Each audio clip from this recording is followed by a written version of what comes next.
OTLY Fourth Quarter 2024 Earnings Conference Call. All participants will be in listen-only mode. Should you need assistance, please signal a conference specialist by pressing star, then 0 on your telephone keypad.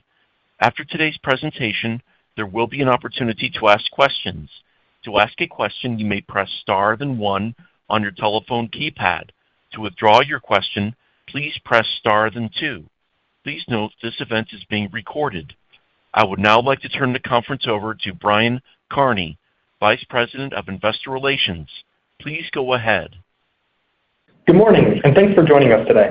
On today's call are our Chief Executive Officer, Jean-Christophe Flatin, our Global President and Chief Operating Officer, Daniel Ordóñez, and our Chief Financial Officer, Marie-José David. Before we begin, please review the disclaimer on slide 3. During this call, management may make forward-looking statements within the meaning of the Private Securities Litigation Reform Act of 1995, including statements regarding our future results of operations and financial position, industry and business trends, business strategy, market growth, and anticipated cost savings. These statements are based on management's current expectations and beliefs and involve risks and uncertainties that could differ materially from actual events or those described in these forward-looking statements. Please refer to the documents we have filed with the SEC for a detailed discussion of the risks that could cause actual results to differ materially from those expressed or implied in any forward-looking statements made today. Also, please note that on today's call, management will refer to certain non-IFRS financial measures, including adjusted EBITDA, constant currency revenue, and free cash flow.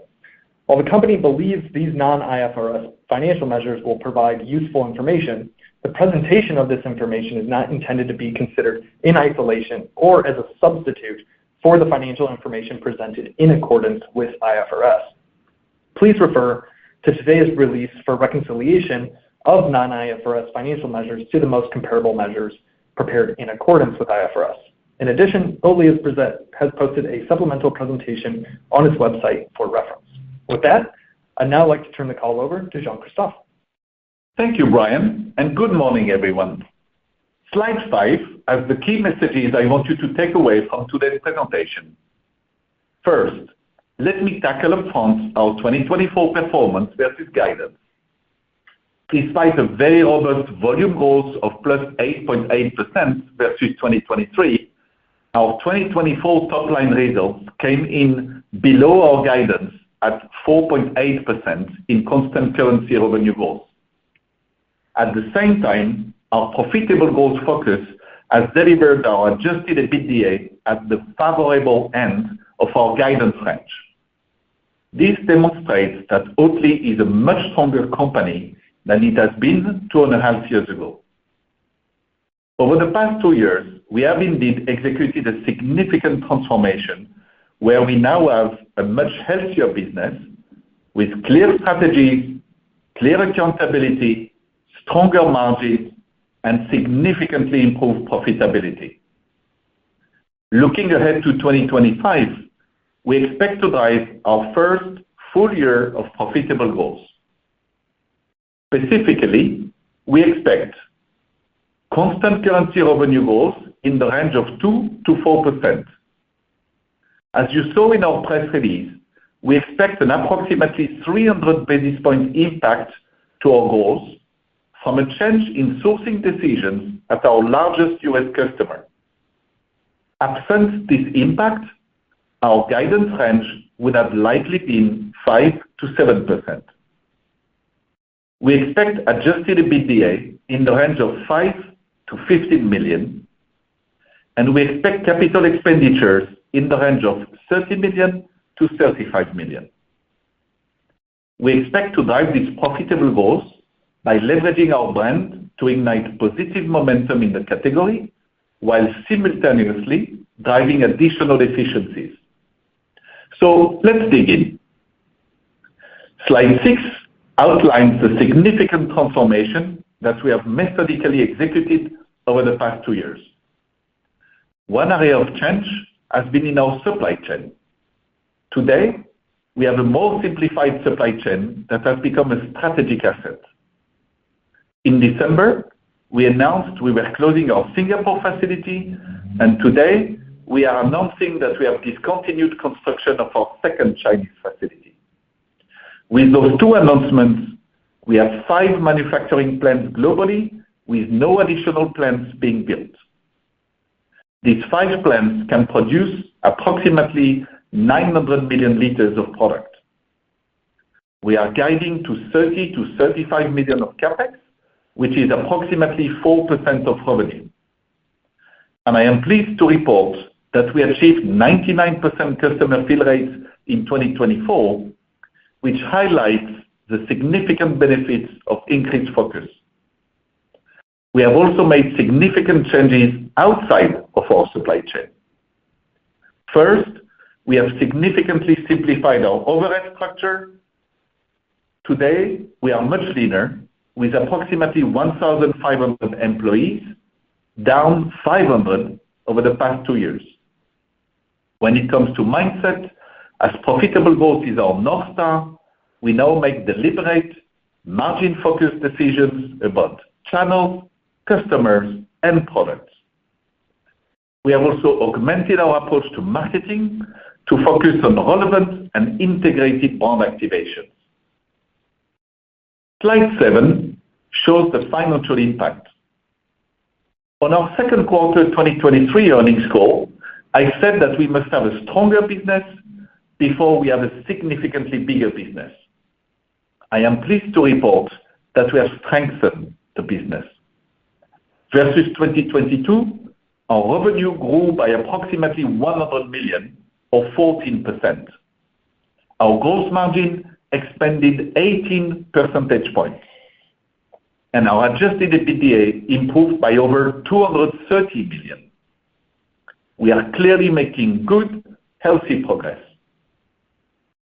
Slide 8 further highlights our healthy progress. Each of our 3 operating segments improved their adjusted EBITDA by over $70 million in the past 2 years, while we also made good progress in reducing our corporate expenses. Our teams embraced the challenge, made the necessary changes, and drove those results. To be clear, we have executed this transformation in order to enable our mission. Our mission is an important part of our culture, and I believe it makes Oatly truly unique. We have maintained our mission and purpose throughout our transformation, and we remain committed to it going forward. As we look ahead to 2025 on slide 10, we now expect to enter our profitable growth era by driving top-line growth and positive adjusted EBITDA. While our constant currency revenue growth rate is expected to be impacted by approximately 300 basis points from a sourcing decision at our largest U.S. customer, we believe the underlying growth rate of our business remains healthy, with further expected distribution gains in all channels and innovation performance that Daniel will detail for us later. Slide 11 shows our priorities for 2025. Our top priority is to ignite category momentum. To do that, we will continue increasing our relevance, aggressively attack the barriers to conversion from dairy, and increase the availability of our products to both new and existing consumers. As we are igniting this category momentum, we intend to continue our aggressive pursuit of cost efficiency.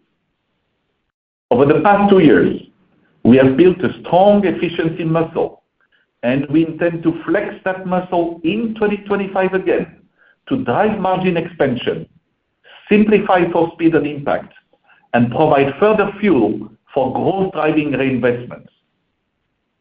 Our final 2025 priority is to fulfill our financial commitment of delivering our first full year of profitable growth as a public company. With that, I turn the call to Daniel. Thank you, JC, and good morning, everyone. Slide 13 shows our 2025 priorities as introduced by JC. I will provide additional color and context on these priorities and how we plan to execute them. So let's start with priority 1, which is creating the second wave of category momentum. First, I would like to highlight that we posted broad-based, steady growth in 2024, as demonstrated on slide 14. Europe and International had solid growth in both channels, with good contribution from both established and the expansion markets. North America reported double-digit revenue growth in retail and 8% growth in food service. As we have previously discussed, North America has been aggressively diversifying its food service business, proactively balancing growth and margin. Excluding the segment's largest customer, food service sales grew by 22% in 2024, which shows you just how aggressive we have been. North America has been impacted by changing sourcing decisions at our largest food service customer, and while they remain large and important, we will continue to systematically expand our food service customer base with the same balance criteria, as the opportunity remains massive. Our Greater China segment posted strong double-digit growth in the second half of this year after it fully lapped its strategic reset. This is driven by our expanded presence in the food service channel. Slide 15 shows our barista portfolio. It is second to none in velocities and product performance, and it continues to be our largest business and our growth driver. The range continues to expand in breadth and depth, including new items that drive relevance and ubiquity for different occasions, channels, and price points.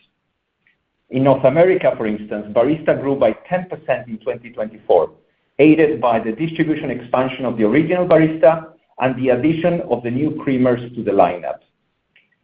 In Europe and International, barista grew by 13% in 2024, growing both the original barista organically and with incremental growth coming from the 1.5 liters, lighter taste, the organic range, and the jigger. Slide 16 shows we have driven these without the category wind at our back. Despite this category's sluggishness we have seen in both Europe and in the US, we have continued to drive growth. In both markets, our retail takeaway grew in the mid-single digits in the last 52 weeks, as we have continued to take steady share in nearly every one of our markets. This supports our continued belief that there is a clear difference between plant-based milks versus oat milk and versus Oatly. As I mentioned in the past, we cannot wait for others to grow this category and just take share from less relevant competitors. Oatly has long been the only brand proven to drive category growth, and we intend to use that competitive momentum to do it once again. Slide 17 shows the household penetration for the UK and the US. If we showed additional countries, the story would be identical. Household penetration for the category has plateaued around 20 to 30%. Considering the health, product performance, and climate relevance of our products, as well as the meaning of our brand to younger generations, we see that 70 to 80% of category head space as an enormous opportunity. Slide 18 shows the first step in recruiting that remaining 70 to 80%, which is to make oat milk relevant to a broader population. In the UK, we activated the brand, alerting consumers to our semi-oat milk that is tailor-made addition to the daily cup of tea. But it's just a single activation to expand how we think about oat milk. The results have been quite solid. Our base velocities inflected quickly. Interestingly, almost 80% of the volume improvement came from consumers that are new to plant-based milks, showing the power of the brand to increase penetration and convert people away from cow's dairy when the offering is newsworthy and relevant. However, we know a simple change in messaging is not enough.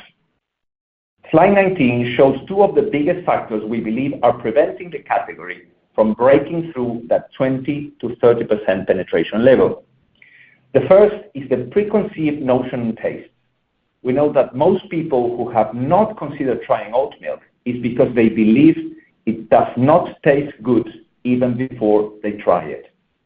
The second and more recent barrier is misinformation. Following the rise of social media, we see a rise in misinformation, especially on the nutritional value of oat milk. Slide 20 shows one of the first steps in conquering the historical barrier of taste preconceptions. In Germany, we used our unique voice to entice consumers with a very single message based on our local market research that proves that over 1 in 2 German consumers prefer Oatly to cow's milk in a blind test. Imagine that, it's phenomenal. After 2 months of this integrated brand activation, our baseline sales increased by over 9%. And this is only the beginning with plenty to come. On to misinformation then on slide 21. We are increasingly seeing noise on social and in legacy media disparaging the nutritional facts of oat milk. As the most recognizable brand, we often find Oatly is the poster child of these attacks. Many of these false claims are, at best, misguided, and at worst, deliberately misleading. Fortified plant-based meals like Oatly are recommended in dietary guidelines around the world. We are a company rooted in science, and we stand behind the nutritional makeup of our products. So, we refuse to sit by and let consumers continue to fall victim to this disinformation. We have been and will continue to work with and partner with healthcare professionals, journalists, influencers, and registered dietitians to debunk misinformation and to ensure the correct, science-backed true facts get to consumers without us adding to the noise. In short, we will continue to set the record straight in a very Oatly way, of course. We are enthused to see the welcoming initial reactions from these relevant key opinion leaders and their commitment to advocate for science and for facts. Turning now to slide 22. The final piece of the plan is to continue increasing our distribution and ensure our products are more available, be it in new spaces, channels, or customers. We continue to believe there is vast opportunity in the European food service channel, and we continue to make progress in creating new moments of consumption. For example, many European airlines are showcasing our jiggers on their in-flight menus, replicating the success we have had across the railway networks. These intentional choices on spaces and customers continue to stimulate the oat milk consumption habit. In US retail, we already have our highest ever weighted distribution and our highest ever share of the plant-based milk category. And we have secured additional distribution gains in both chilled and ambient. This new distribution is already coming online just as we lap last year's range reviews. Our teams will be aggressively pursuing additional opportunities in all channels with customers of all sizes. And in Greater China, we're excited to announce that we will be entering the club channel in 2025. The Chinese retail channel is very large, and we're very excited to partner with these great club stores to start capturing the opportunity in a disciplined way and more actively diversifying our channel footprint. Now, turning to the next 2025 priority, which is aggressively driving cost efficiencies to simplify and create more fuel for growth. On slide 24, you can see that we have reduced our cost per liter by 19% over the past 2 years. We have driven these great results through deliberate actions and streamlining our supply chain processes, procurement, as well as forecasting and planning accuracy. While we are pleased with our progress, we believe plenty of opportunity remains. In 2025, we expect to drive additional efficiencies from the closure of our Singapore plant, as well as recently negotiated input cost contracts in North America business. As we have done in Europe, all productivity initiatives, whether large or small, have clearly identified project owners, resources, and timelines attached to them. We are pleased to have built truly a culture of productivity and efficiency obsession. And of course, we expect that volume growth will continue to help with fixed cost absorption. Slide 25 shows we have driven efficiencies in our overhead structure as well. Over the past 2 years, we have reduced our total SG&A and R&D by $80 million. With that is an $8 million increase of branding and advertising, so the reduction would have been $88 million if not for the reinvestment. We did this while growing our revenue by over $100 million, driving the SG&A margin down by 17 percentage points. Just like with the supply chain, we have built the muscle of finding leverage and eliminating waste. In early 2025, we have already executed additional SG&A efficiencies to further simplify and provide fuel for growth driving investments, and we will always look for more. So, as we enter 2025, you can see that we have a track record of simultaneously improving profitability and driving broad-based growth, even in a challenging environment. We have a plan to reignite category momentum. We have early traction on the execution of our plan, and we have additional efficiency programs that will provide more fuel for that growth. I will now like to turn the call over to Maria-José. Thank you, Daniel, and good morning, everyone. Slide 27 shows an overview of the quarterly and full-year P&L. For the full year, we reported 5.1% revenue growth and constant currency revenue growth of 4.8%. This was slightly below the guidance we provided last quarter, as category growth remained sluggish.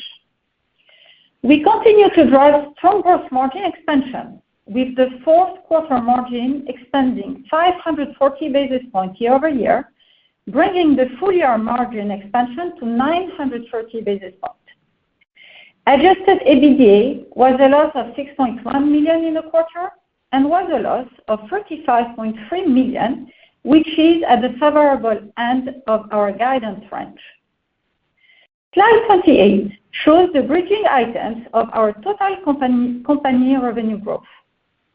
As you can see, both our fourth quarter and full-year revenue growth was driven primarily by volume growth.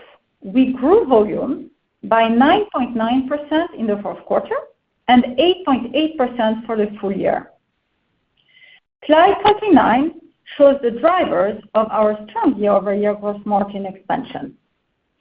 In both the fourth quarter and full year, the biggest driver of our margin expansion was absorption and supply chain improvements. Our supply chain has become a strategic asset as the teams have maintained high customer service levels to support our growth, while also embracing an efficiency mindset to drive out waste, renegotiate contracts, and reduce costs. Slide 30 shows the year-over-year improvement in our adjusted EBITDA.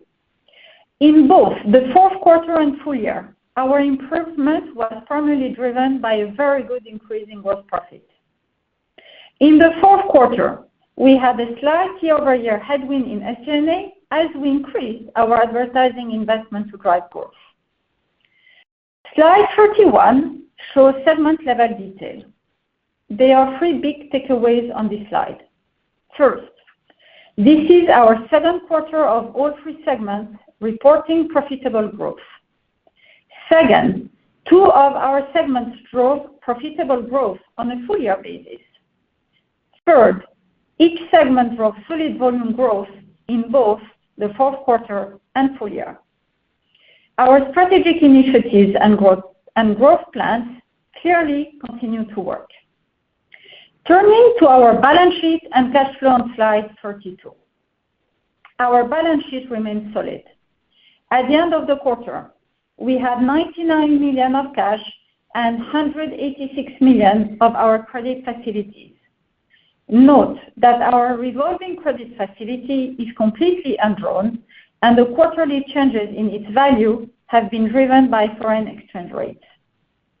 We continue to believe that our business plan remains fully funded with our path to profitable growth. Our profitability continues to improve, We continue to optimize our capital expenditures and working capital, and cash impact of our exited and discontinued factories remain on track. The middle of the slide shows our free cash flow improvement. Our 2024 free cash flow was 156 million use of cash, which is our best performance since the IPO, and a 319 million improvement since 2022.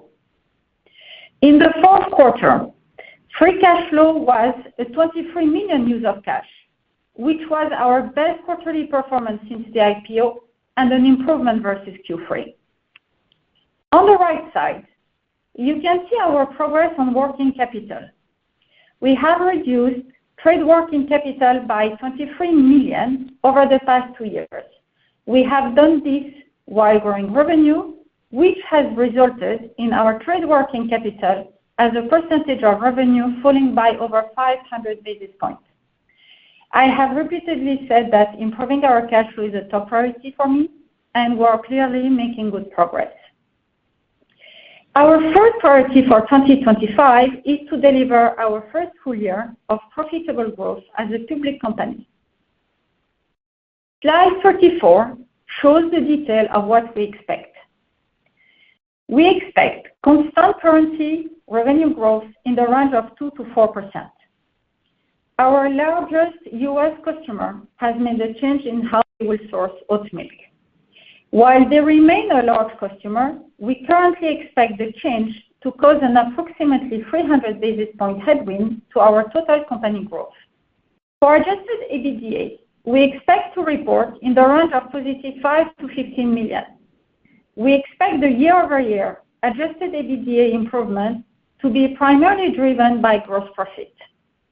While we continue to monitor and evaluate the tariff situation in our North America segment, and our teams are preparing for possible scenarios, we have not included any potential explicit impact into our guidance. We expect adjusted EBITDA to improve as we move through 2025, driven by a combination of the business continuing to strengthen, higher brand investments early in the year, and Q1 naturally being a lower sales due to Chinese New Year. We expect CapEx to be in the range of 30 to 35 million for the full year.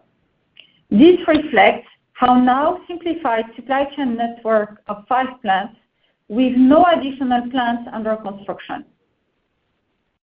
Slide 35 shows the building block of our expected improvement in adjusted EBITDA. We expect the biggest improvement to come from efficiencies in our supply chain and SG&A. We have already taken the appropriate actions to achieve the majority of these savings, and we have clear plans and timelines to achieve the remainder. We will continue to regularly evaluate our entire cost structure to seek out additional efficiencies. For example, in December, we announced the closure of our Singapore plant, which we expect will save us nearly 10 million annually. We have also recently renegotiated many contracts that will lower our input costs, as well as internally communicated some changes that will lead to additional SG&A savings as we move through the year. We are controlling the controllables and have clear plans to deliver on our guidance. This concludes our prepared remarks. Operator, we are now prepared to take questions. We will now begin the question and answer session. To ask a question, you may press star then 1 on your telephone keypad. If you're using a speakerphone, please pick up your handset before pressing the keys. If at any time your question has been addressed and you would like to withdraw your question, please press star then 2. Again, it is star then 1 to ask a question. At this time, we will pause momentarily to assemble our roster. The first question comes from Kaumil Gajrawala with Jefferies. Please go ahead. Hey, everybody. Good morning and good afternoon. I guess let's dig into The goal for profitability in 25 being driven by gross margin. Maybe if you could talk a bit about breaking down what the drivers within that gross margin will be. I see some of the details you provide on supply chain, but is there a pricing component, a mix component, regional pieces, some of those types of things? Any more details in that, what looks like is sort of the fat piece of the thing that'll swing you to profitability? I think that'd be useful. Hi, Camille. This is Marie-José. Hope you are well. Thank you for the questions. Let me double-click on the answer on top of what we already said in the prepared remarks. So in the prepared remarks, we said that we expect the improvement of gross profit, as you mentioned, coming from. Let me explain a little bit more. First, optimizing our production footprint. We have already announced a few things on that front. Maximizing our global sourcing resources. That's the second piece. And third piece is managing our product mix. On that front, there are obviously several variables that could influence where we will exactly land, such as our sales guidance range, such as the customer mix, but also potentially the foreign exchange, as I called as well out already. So the takeaway on that for 2025, we will make progress on our path towards our long-term gross margin target of 35 to 40%. So hope that answers the question. It does. And then maybe if we could just talk about the U.S. a bit, and this might be very short term, but just in sort of very recent results, it looks like promo activity has really sort of spiked, at least in the Nielsen data that we're looking at. Is there something going on in the industry that we should be aware of as we're sort of starting 2025? Thanks, Camille. How are you doing? Daniel here. Yeah, you're spot on. There's been some volatility in the last, if you're looking at the scanner data, the last 4 weeks. But if we look at a bit more, 12 weeks, this is how we see things in the U.S., right? Apart from the category dynamics that you see them by yourself. So the biggest driver we see moving forward would continue to be new distribution. And the nuance here in the very short term is that this year's new distribution will hit a little bit later than last year. So expect a brief blip in the lapping periods between 1 year and the other. That would be one. The second one that you see in terms of our own performance is a little bit of a drag from the discontinued older innovation and the ones that have been diverging a little bit our focus, like frozen novelties or cream cheese. That erodes in the short term 400 to 500 basis points of our growth. But this is short term, and we expect this to be lapped in the coming months, right? So those are the, let's say, mechanical ones. Importantly, this is how we look at things, Camille. We see solid, consistent velocities of our core portfolio, milks and creamers in both units and dollars. So all these while we register highest ever dollar shares in plant-based milk and oat milk in the recent periods and in the longer term. So we expect that with the upcoming incremental ACV that you saw in the prepared remarks and in the main banners, we should be maintaining the steady growth trajectory that we have posted so far. Okay, great. I could sneak in maybe a third on the sort of this headwind from your largest customer. Was that maybe a business that was operating at a loss anyways, and that perhaps could be one of the contributors to higher gross margins, or is there something else going on there? No, you've seen the consistent way in which we have handled the food service channel in the US and everywhere, in fact, balancing growth decisions with volume growth decisions with margin, balancing the margin, right? So, and we will continue to make these decisions as we move forward, growth and margin. So In this context, it's important for you to, I think if I understand the question behind the question, Camille, is this customer in the US is now only over 20% of the 2024 US sales and only 7% of total company, right? So, well, only, any volume we lose means less cost absorption.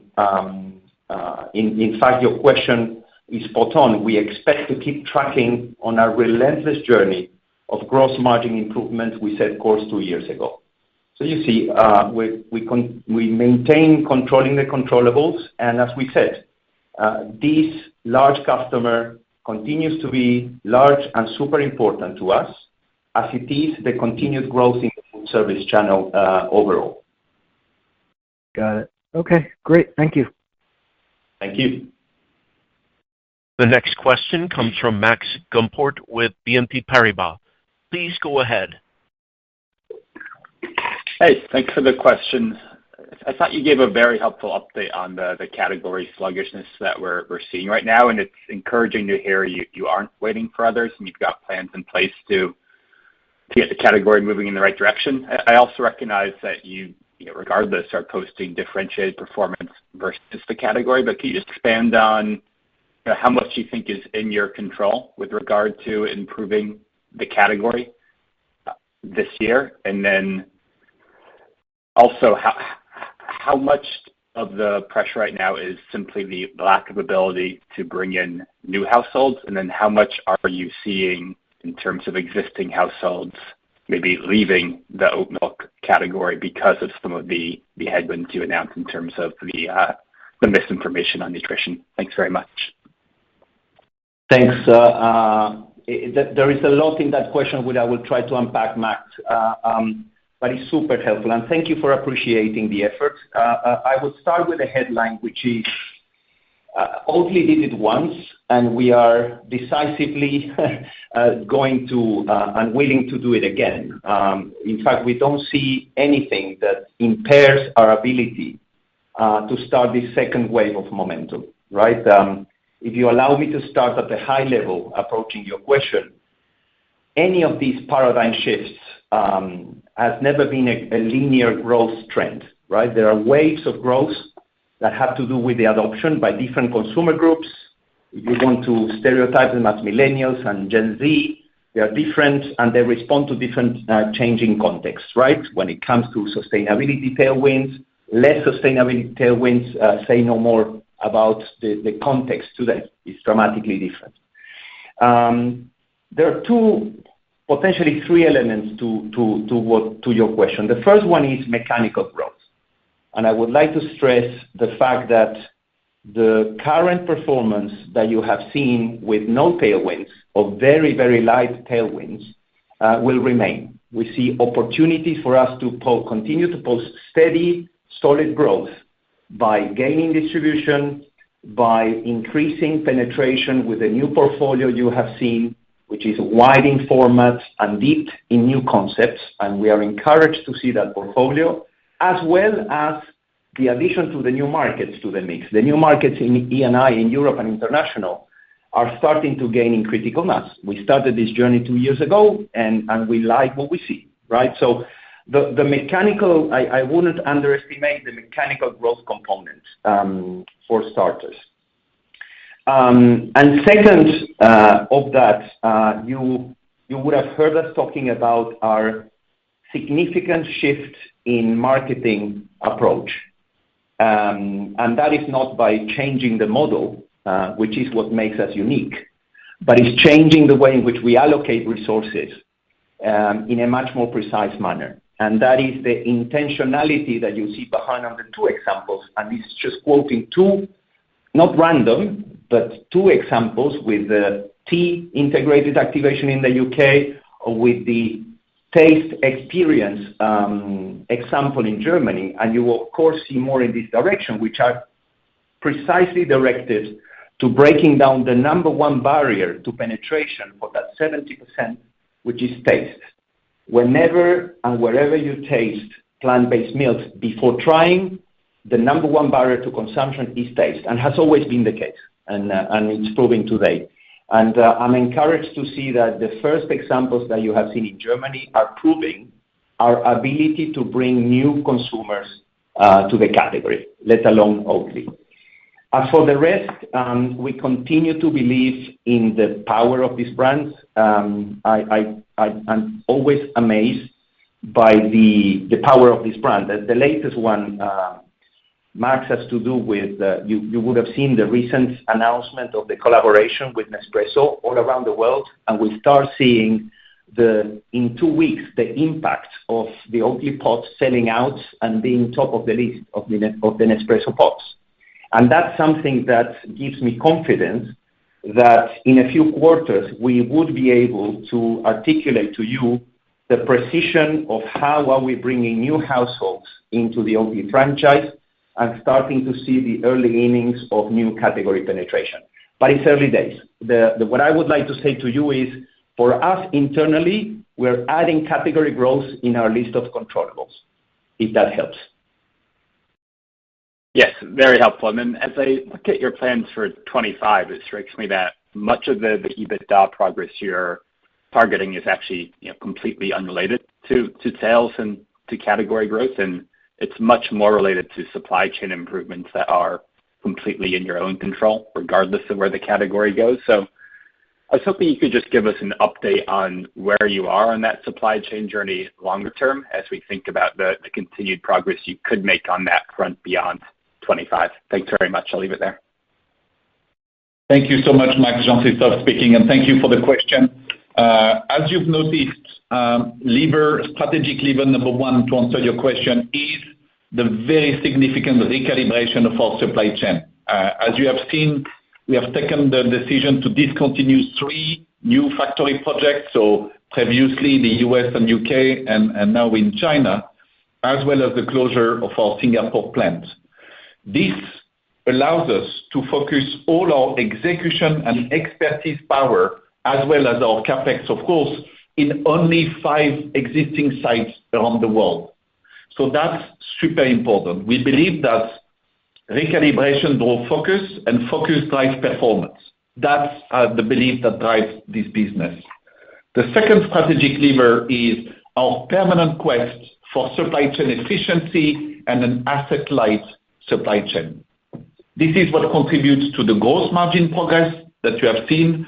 We just posted a full year gross margin of 28.7, which is 9.3 full percentage points higher than just 1 year ago. And as you very well noted, this represents again the bulk of the 2025 EBITDA progress, because we continue to relentlessly work on additional efficiencies, but we now do that on a much tighter, compact, fit-for-purpose network. So that's what you can expect from us.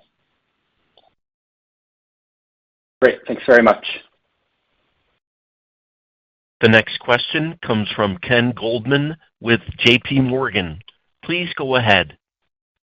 Hi, it's Elsa on for Ken. So it does seem like the majority of the year-over-year improvement in adjusted EBITDA for 2025 is expected to be driven by increases in gross profit tied to supply chain productivity. How should we think about the cadence of that improvement as we go throughout the year? I will take it. Thank you for the question.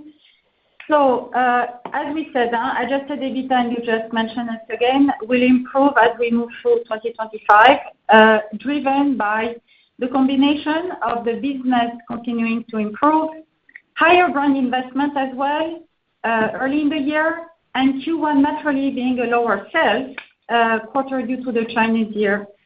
Now, with that said, let me tell you that we have 3 things that are happening in 2025. First, and how you need to look at the sequence of the year. First, the expansion markets continue their growth rate and will improve the segment growth rate as we move through the year.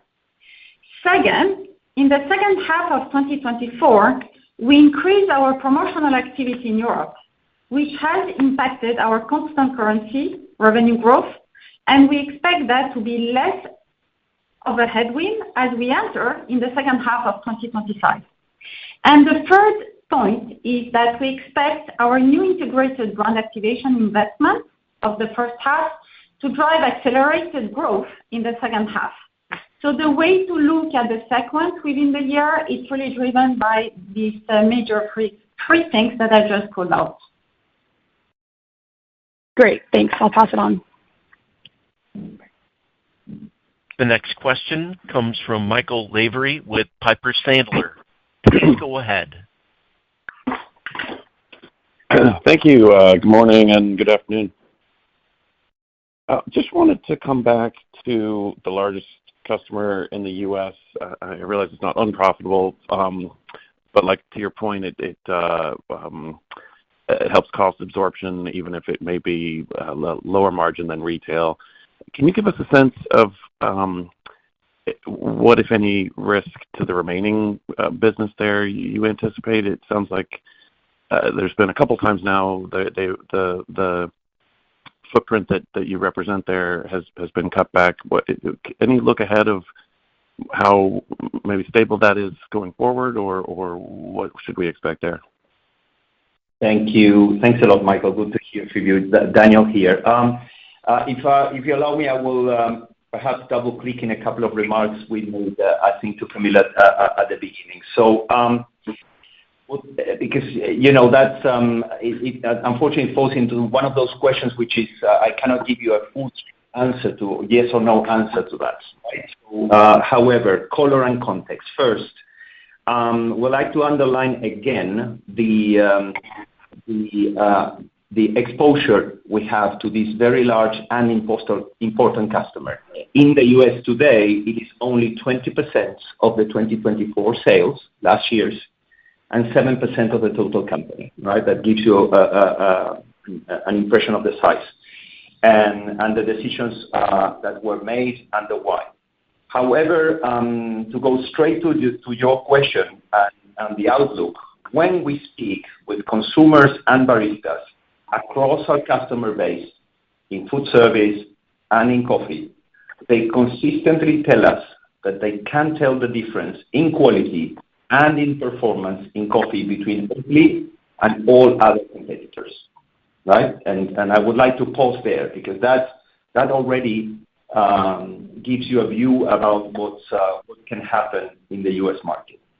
That gives me confidence and gives us confidence that we will continue to aggressively pursue new customers, drive incremental distribution and increase penetration. And as you can see, we keep tracking on growth outside this large customer. You see, in the recent quarter, we saw 22% of growth in outside this customer. So the exposure will continue to reduce. And that's exactly what we're doing. So we will continue to control the controllables, continue to drive this good relationship with this large and important customer, and driving the business moving forward. Okay, yeah, that's helpful color to add.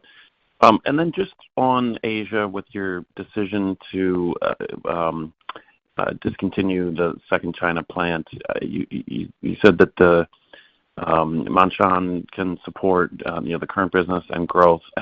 Had your expectations for the market opportunity there changed?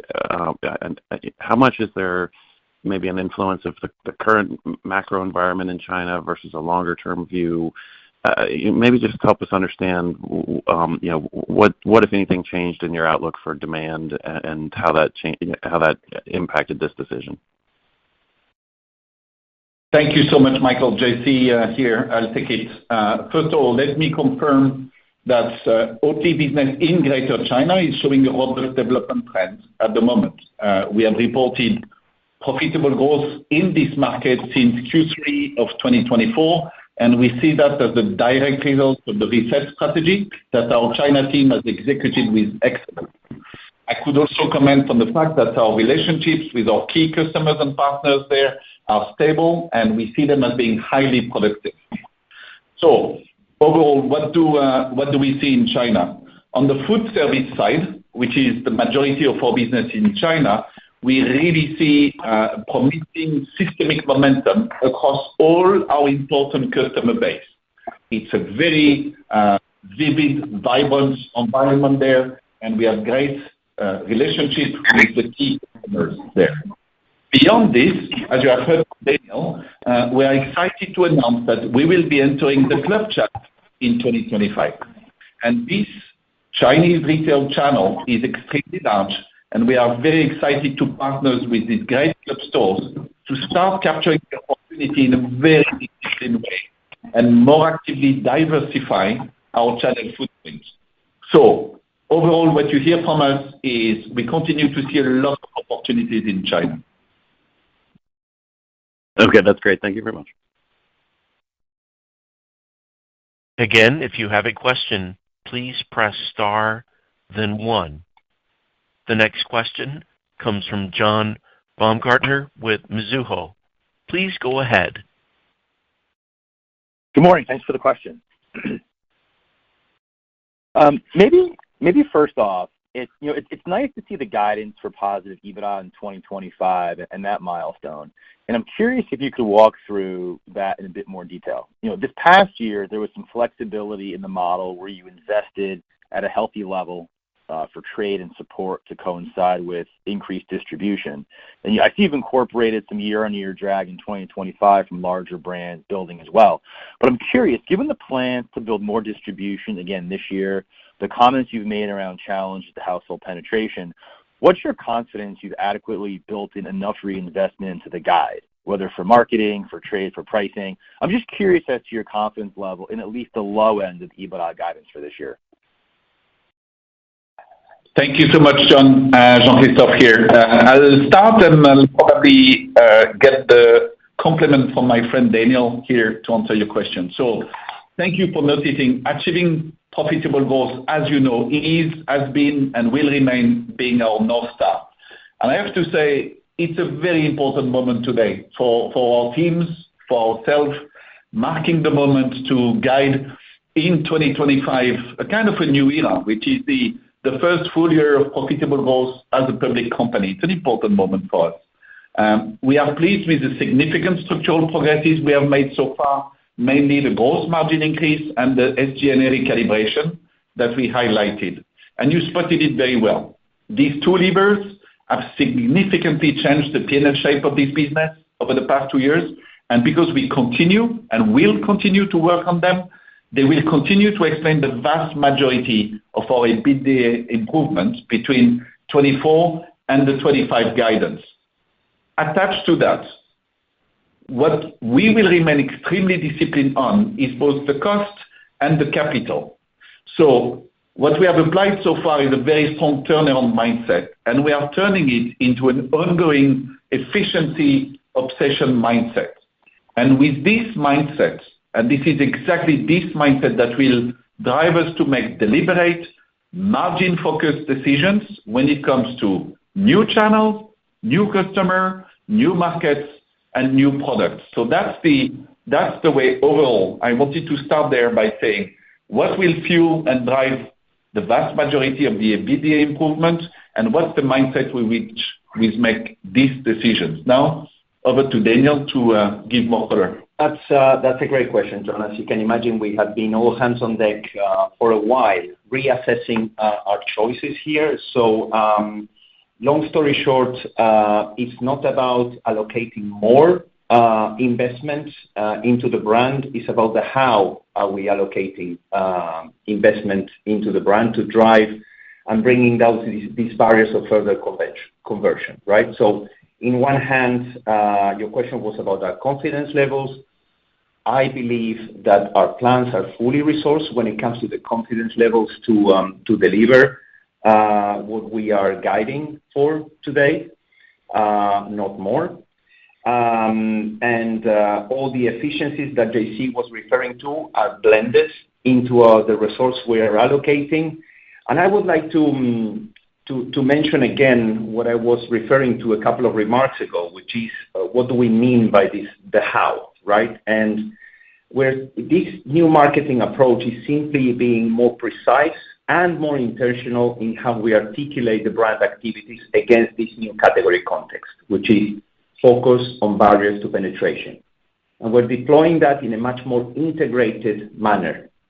With early days, we're very encouraged with the results. So precise resource allocation while protecting the brand and the uniqueness of the model of this brand and the teams behind, which is what sets us apart.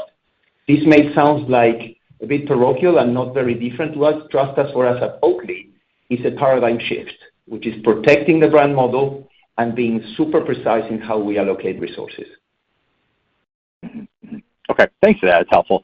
And then, coming back to Camille's question on margins, just to focus more on the OpEx line, you made quite a bit of progress the last few years reducing expenses, and you've got another, benefit, coming through in 2025 guidance. But bigger picture, how do we think about incremental OpEx reductions from here? Are there more reductions to be had following what you achieve in 2025, or at this point, are the incremental gains just more about leveraging the existing base from volume growth? Thank you so much for the follow-up, John. We will always be looking for efficiency. In other words, we don't think we are done. We will continue.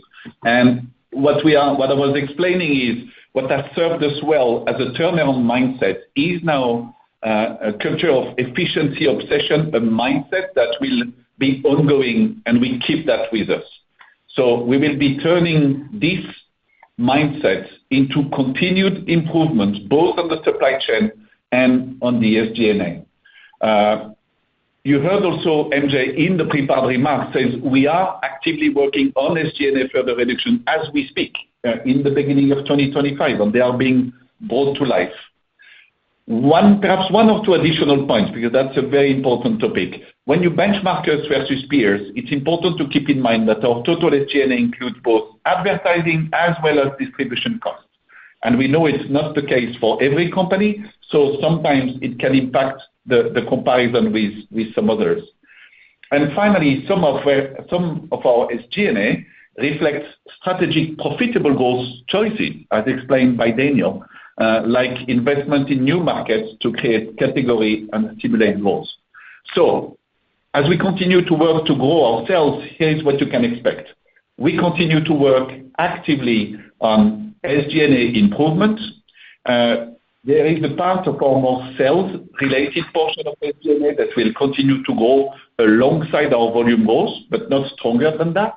But at the same time, of course, beyond our continued improvement work, we expect to see leverage on the fixed portion of our SG&A. So never done, we are on it, and we know this is what is needed to fuel the growth. And maybe last one for me real quick. You highlight the degree of incrementality for new consumers into the plant-based beverages category in the UK. And I'm curious, tying back to some of the softness in consumption growth, what's your opportunity if you look more at capturing existing plant-based beverage buyers who already have overcome the hurdles of maybe taste concerns and nutritional misinformation? Looking back in the U.S. evolution where almond came into the category about 10 years ago and took quite a bit of share from soy milk. Thinking about oat, the ability to take share from soy or almond from better functionality, whether it's in creamers, ingredients, recipes. How do you think about the ability to maximize that, taking share of the existing plant-based beverage consumer base, in addition to just getting more households and incrementality? Very good. Thanks, John. Daniel, again, I will take that. Listen, you see one of those charts where we talk about the portfolio. That's exactly. I would tackle your question twofold, right? Our North Star is to continue to convert and make this category bigger, right? That is not just because we're mission-led, but that's the North Star for us, and we want to do it again. As we do that, what you have seen us doing for the last couple of years, how we are steadily gaining market share, which by definition, we are taking share not only by other oatmeal competitors, but also by the other crops.